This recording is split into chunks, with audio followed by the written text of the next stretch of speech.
Assalamualaikum warahmatullahi wabarakatuh. Perkenalkan, saya Nabila Zahra Lubis dengan NPM 2351184 dari mahasiswa program studi manajemen kelas B sore di Universitas Dharma Wangsa. Pada kesempatan kali ini, saya akan menyampaikan ringkasan materi dari mata kuliah metode penelitian yang dibimbing oleh Bapak Umar Hamdan Nasution, SEMM. Materi yang saya ringkas kali ini adalah bab 6, teknik pengambilan sampel.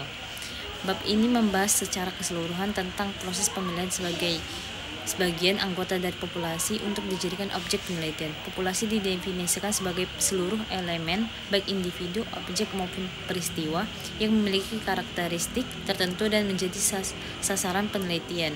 Sementara itu, sampel adalah bagian dari populasi yang diambil untuk mewakili keseluruhan karakteristik yang ada dalam populasi tersebut.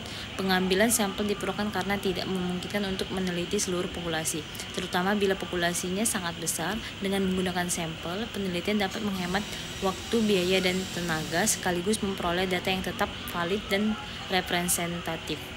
Terdapat dua jenis teknik pengambilan sampel, yaitu probability sampling dan non-probability sampling. Probability sampling adalah teknik di mana setiap anggota populasi memiliki peluang yang sama untuk dipilih sebagai sampel. Teknik ini cocok untuk digunakan jika populasi bersifat homogen. Dan terdapat dua jenis teknik pengambilan sampel, yaitu probability sampling dan non-probability sampling.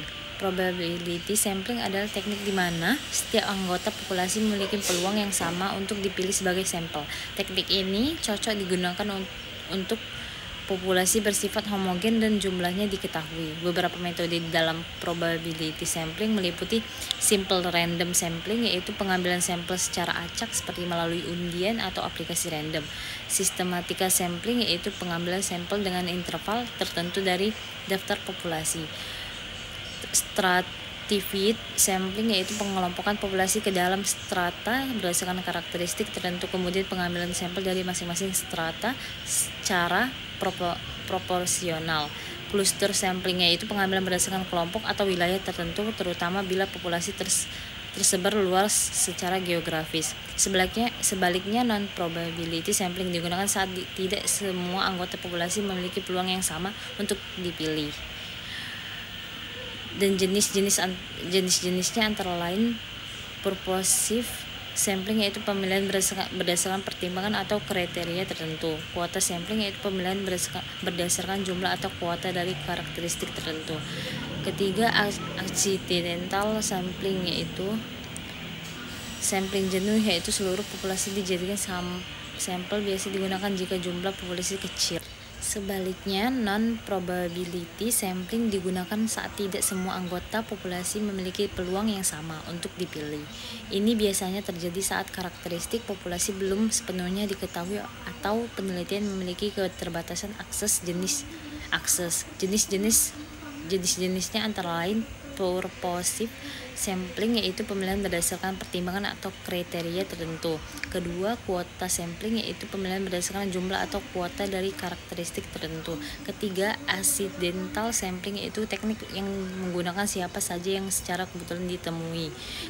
Keempat, sampling jenuh, yaitu seluruh populasi dijadikan sampel, biasanya digunakan jika jumlah populasi kecil.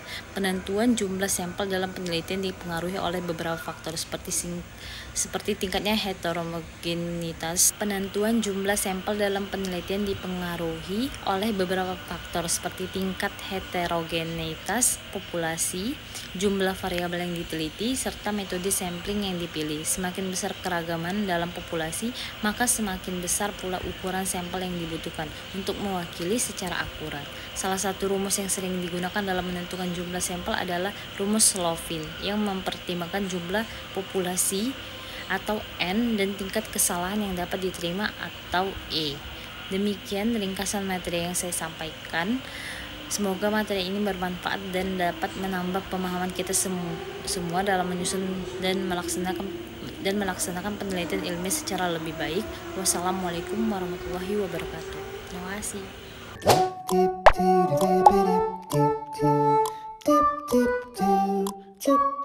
Do do do do do.